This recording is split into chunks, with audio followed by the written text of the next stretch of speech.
Kemarin Istilah kan kerennya BRUS itu. BRUS, betul, BRUS. Apa sih itu moderasi beragama?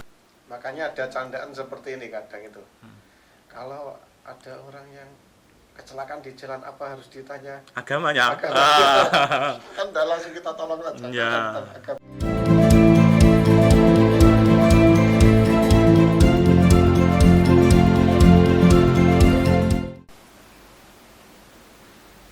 Assalamualaikum warahmatullahi wabarakatuh. Pemirsa, kali ini kita kedatangan tamu dari sahabat Kementerian Agama. Dalam hal ini adalah Bapak Habib Wahidatul Ikhtiar. Nanti teman-teman pelajar bisa ngobrol secara langsung, baik dalam tingkatan pertemuan yang akan mendatang atau teman-teman bisa melihat di channel YouTube kita di Voice Semaniska.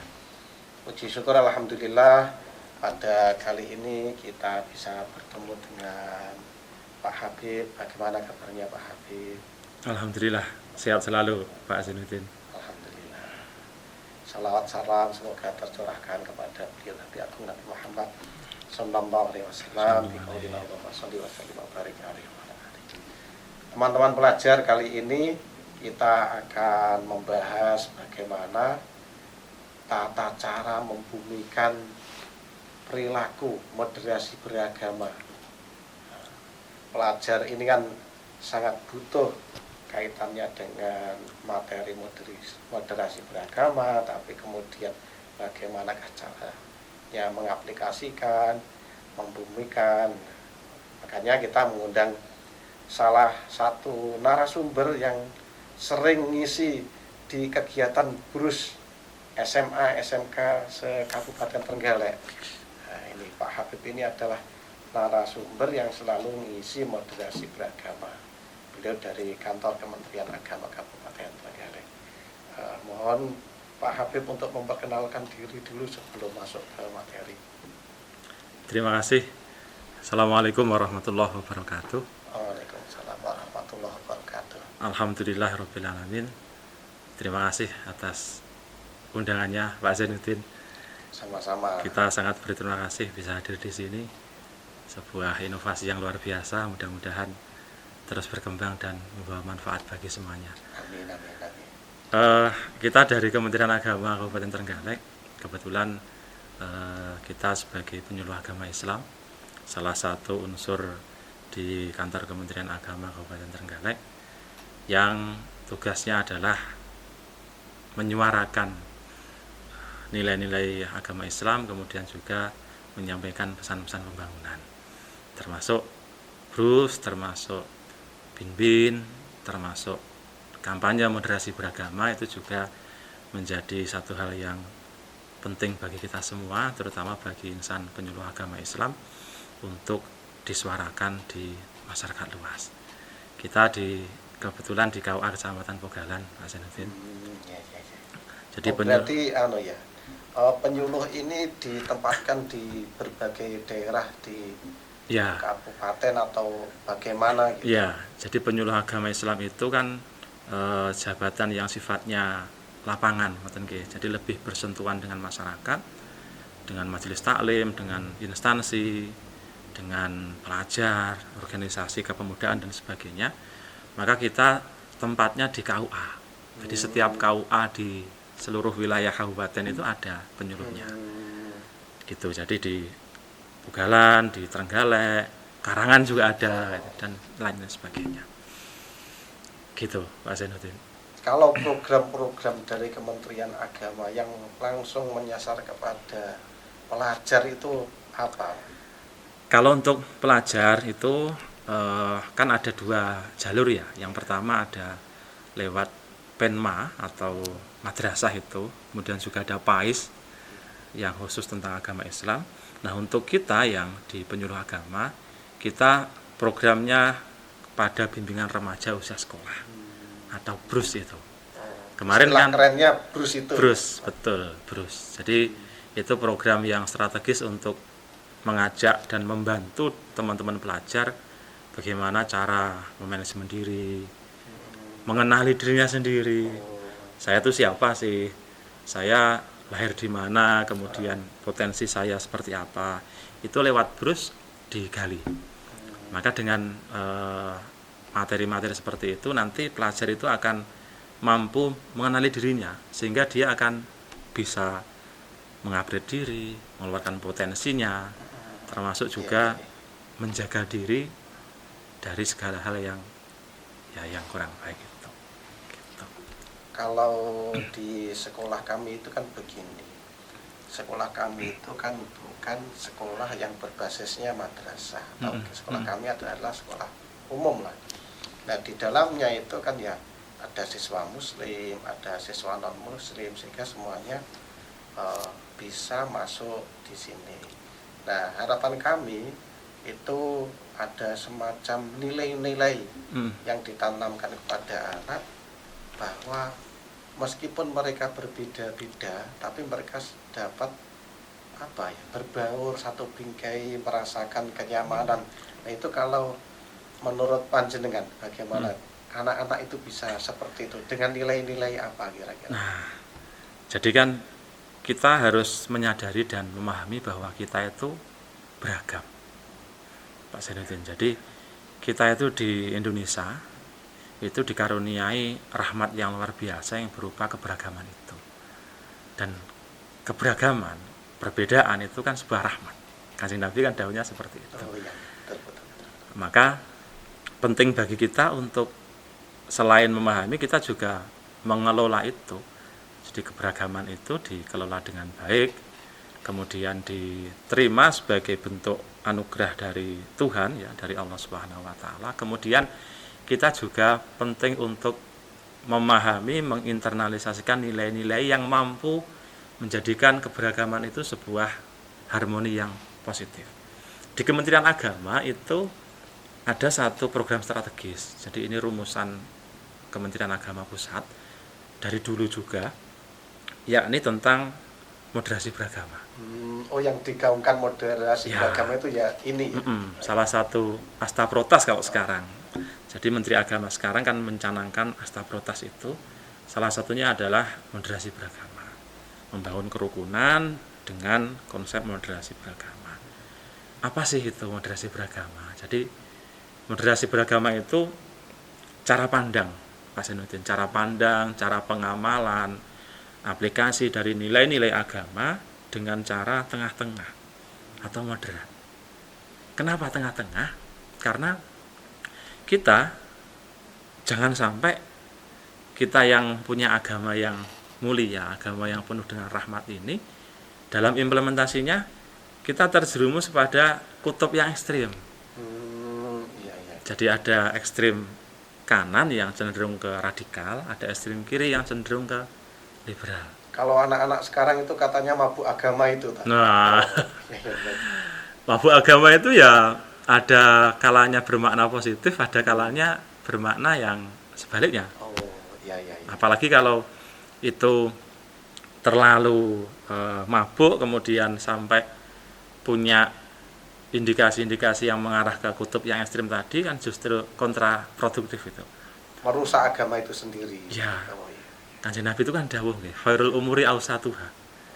Jadi sebaik-baik perbuatan, sebaik-baik perkara itu kan yang tengah-tengah. Termasuk dalam beragama. Yang moderat itu. Yang moderat. Jadi ya kita tidak boleh kemudian terlalu keras. Nanti jatuhnya radikal. Sedikit-sedikit menyalahkan yang lain. Merasa paling benar sehingga punya hak melabeli yang lain sebagai yang salah misalkan. Ataupun sebaliknya, kita tidak boleh terlalu liberal. Contoh, sakpenake dhewe, misalkan dalam sholat, dia seorang ini sedang dapat rezeki, kemudian pengen sholat maghribnya tambah sak rakaat. Minangka syukur ning Gusti Allah misalkan. Itu kan sesuatu yang tidak baik juga. Nah, itu. Menambahi tapi malah salah. Malah salah. Jadi ibaratnya beribadah sakarepe dhewe, itu jatuhnya ke liberal itu. Gitu. Begitulah anak-anak mungkin ini akan menjadi panduan dasar kita dalam membangun ukhuwah atau membangun persaudaraan di sekolah kita di SMA Negeri 1 Karang. Nah, begini Pak Habib, kalau ajaran-ajaran itu untuk menginternalisasikan, untuk kita terapkan di sekolah kita ini di SMA 1 Karang, tip-tip apa atau menurut jenengan yang anak-anak itu bisa langsung kemudian mereka dengan enak memahami ini, bergerak membangun moderasi beragama sehingga mereka guyup rukun, itu tip-tipnya apa kira-kira? Ya, jadi gerakan moderasi beragama itu kan ada tiga Pak Sunudin. Yang pertama adalah moderasi pemikiran, yang kedua moderasi perbuatan, yang ketiga moderasi gerakan. Nah, moderasi pemikiran itu lebih kepada penanaman nilai-nilai moderasi beragama dalam konteks paradigma, cara pandangnya. Jadi anak-anak dikasih wawasan, dikasih informasi, dikasih contoh toleransi antar umat beragama. Itu kan masuk ke pemikiran jadinya. Oh, yang seperti itu yang baik, yang santun, yang ramah itu yang baik. Akhirnya menyancap di pemikirannya. Yang kedua ada moderasi perbuatan, memberikan teladan. Jadi memberikan teladan kepada semua pihak, kepada pelajar, anak-anak. Yang moderat itu yang penuh dengan toleransi. Yang moderat itu ya menjalankan agama dengan tengah-tengah. Tidak perlu terlalu melabeli yang lain sesuatu yang tidak baik misalkan. Nah, jadi dikasih contoh, dikasih semangat untuk berbuat tentang moderasi beragama. Yang ketiga ada moderasi gerakan. Itu lebih kepada gerakan masif dari semua pihak, terutama dari stakeholder sama ya kelompok-kelompok lah, kelompok masyarakat, kelompok pelajar, pemuda dan sebagainya. Nah, untuk tataran aplikatif yang lebih simpel ya, lebih mudah, itu yang pertama kita bisa merealisasikan yang namanya toleransi. Jadi kalau kita membaca moderasi beragama itu kan ada 4 indikator Pak Zainuddin. Ini semua nanti bisa diaplikasikan. Yang pertama adalah komitmen kebangsaan, cinta tanah air. Yang kedua adalah toleransi, saling menghargai, menghormati. Kemudian yang ketiga adalah anti kekerasan. Yang keempat adalah penerimaan terhadap tradisi. Nah, kita mulai dari yang pertama, komitmen kebangsaan. Gimana cara aplikasinya? Kita cinta tanah air, ikut upacara bendera, kita ikut menyanyikan lagu kebangsaan, kita kalau sebagai pelajar ya menjalankan tugas pelajarnya dengan baik. Kalau sebagai pengusaha, sebagai aparatur negara, menjalankan tugas dengan baik. Itu bentuk komitmen kebangsaan. Bahkan Pak Zainuddin, bahkan kita bangun tepat waktu, subuh itu bangun, kita subuhan, setelah itu kita olahraga, mandi, makan, berangkat kerja atau berangkat sekolah dan seterusnya. Itu termasuk komitmen kebangsaan. Kalau kita menjalankan tepat waktu, kita jadi pribadi yang positif kan, maka energi kita akan tertular ke semuanya, sehingga bangsa ini menjadi lebih teduh, lebih baik, lebih sehat. Nah, ini bentuk komitmen kebangsaan. Termasuk juga kita juga ini menjaga 4 pilar itu. 4 pilar kebangsaan. Pancasila, Bhinneka Tunggal Ika, kemudian undang-undang sama NKRI. Nah, ini dijaga betul karena ya ini pusaka kita ya ini. Berarti komitmen kebangsaan dalam sebuah pilar pilarnya moderasi beragama itu, kalau kita tarik ke agama kita Islam, berarti ada nilai agama, juga ada nilai pahala, begitu ya? Sangat ada. Dan itu sangat kita temukan, tersarikan di situ. Pancasila coba. Kalau kita pilih sila-silanya, pertama tentu sila ketuhanan yang Maha Esa kan tauhid. Oh iya. Dasarnya jelas. Masuk. Yang kedua, kemanusiaan yang adil dan beradab. Sila kalau kita aspek insaniyah. Bagaimana menjaga hubungan baik dengan sesama, saling Kalau tolong Muslim aspek menolong. insaniyah tadi ya. Iya, insaniyah itu. Kesalehan sosial lah istilahnya gitu. Bahkan kita diperintahkan untuk membangun hubungan baik, membangun sikap saling tolong menolong dan sebagainya. Yang ketiga, persatuan Indonesia itu kan ittihad ya, itu kan sangat diajarkan oleh agama kita. Islam melarang perpecahan. Islam sangat memperhatikan nilai persatuan. Yang keempat, kerakyatan yang dipimpin oleh hikmat kebijaksanaan dalam permusyawaratan perwakilan. Aspek syura, musyawarah, basyawirhum bil amri. Yang kelima, keadilan sosial bagi seluruh rakyat Indonesia. Ini al-adalah, bahwa hidup itu ya harus adil dengan diri sendiri, dengan orang lain. Kalau kita punya kesempatan memberikan sesuatu yang besar kepada masyarakat luas, kita juga harus adil ya. Itu dari komitmen kebangsaan Pak Zainuddin ya. Masih satu komitmen kebangsaan saja sudah sangat luas itu ya. Nanti bisa beberapa SKS ini. Iya. Itu. Masya Allah.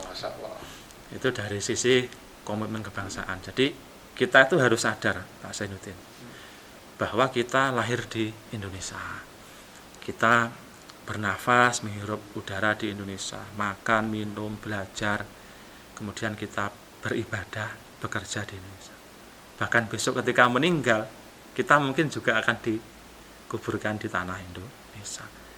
Terus kalau kita tidak cinta dengan Indonesia, kita mau cinta sama siapa gitu? Ibaratnya wujud syukur kita tidak ada terhadap Indonesia ini, begitu. Nah betul, kalau tidak cinta ya, terus gimana ya kan? Tidak masuk akal lah gitu. Itu komitmen kebangsaan. Yang kedua ada toleransi Pak Zainuddin.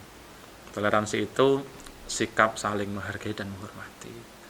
Jadi kita sebagai anak bangsa tentu memahami kita itu hidup berdampingan dengan banyak pihak, banyak golongan, banyak agama. Maka kita harus punya rasa toleransi itu. Jangan mentang-mentang mayoritas kemudian bertindak yang negatif kepada yang minoritas gitu. Mbah Ahmad Siddiq itu kan punya trilogi ukhuwah itu. 3 konsep persaudaraan. Ada ukhuwah Islamiyah, ukhuwah Watoniyah, sama ukhuwah Basyariyah. Jadi persaudaraan sesama umat muslim kalau untuk kita ya sebagai umat muslim. Kemudian persaudaraan sesama warga negara. Ini dengan siapapun selama itu podo Indonesia yo kita bersaudara itu. Dan yang ketiga ukhuwah Basyariyah dengan sesama umat manusia. Kita berbeda negara tapi kita lahir dari nenek moyang yang sama. Makanya ada candaan seperti ini kadang itu. Kalau ada orang yang kecelakaan di jalan apa harus ditanya agamanya. Kan udah langsung kita tolong saja. Ya. Agamamu apa? Ya, jadi urusan kemanusiaan ya kita harus bijaksana, jangan mentang-mentang terus agamamu apa sih? Iya. Gitu. Itu yang kedua. Yang ketiga ada anti kekerasan. Jadi kita memang harus pandai-pandai menjaga diri. Dalam arti konflik itu kan sesuatu yang lazim, dimanapun tempatnya, entah itu di tataran atas atau tataran akar rumput, di tataran pelajar pun kan kadang ada konflik. Maka prinsip anti kekerasan ini teman-teman pelajar harus punya. Kalau ada masalah tentu dikomunikasikan, dimusyawarahkan dengan cara-cara yang baik, dengan yang arif. Ketika bertemu teman yang tidak cocok misalkan, ya jangan kemudian melemparkan statement yang tidak, apalagi sampai anarkis. Bullying kalau di terutama bullying, jangan. Itu sangat tidak baik. Maka prinsip kita saling mengedepankan nilai-nilai yang positif, menahan diri, mengeluarkan statement yang baik, kemudian menahan ego itu termasuk di anti kekerasan ini. apa-apa itu kan kalau bisa dikomunikasikan, musyawarahkan dengan baik kan adem gitu. Akhirnya kita bisa merahmati seluruhnya. Ya, bisa mendamaikan di antara yang sedang ada masalah gitu. tujuannya ada di situ itu ya. Ini moderasi beragama itu kan gagasan yang menurut saya pribadi itu kan sangat penting untuk bangsa kita yang majemuk. Bangsa kita yang majemuk. Kalau ini tidak dimitigasi dengan baik, maka kemajemukan ini justru jadi bencana kan? Oh iya betul. Karena mereka memiliki pemikirannya masing-masing, memiliki adat yang berbeda, punya ego masing-masing juga, punya tafsir kebenaran masing-masing juga. Oh iya benar, tafsir kebenaran masing-masing. Unik. Ini kan sesuatu kalau tidak didialogkan dengan positif kan bahaya ini, bahaya sekali. Maka moderasi beragama kemudian dikampanyekan oleh pemerintah, terutama Kementerian Agama, untuk mengharmoniskan itu. Dan yang keempat, indikatornya adalah penerimaan terhadap tradisi. Kita memahami bahwa bangsa kita bangsa yang kaya akan tradisi. Trenggalek aja berapa tradisinya? Banyak kan? Apalagi di tempat yang lain. Berarti kearifan lokal yang kemudian menjadi tradisi ini harus kita hormati. Kita hormati, betul. Jadi teman-teman pelajar ketika melihat ada kearifan budaya, kearifan lokal, ya saling menghormati, saling menghargai. Selama itu tidak sesuatu yang negatif atau anarkis atau mengarah ke kejahatan, kan kita harus menghormati. Gitu. Ini kan adem, gitu. Adem. Kita lebih harmonis dalam bingkai kebersamaan dan keberagaman itu.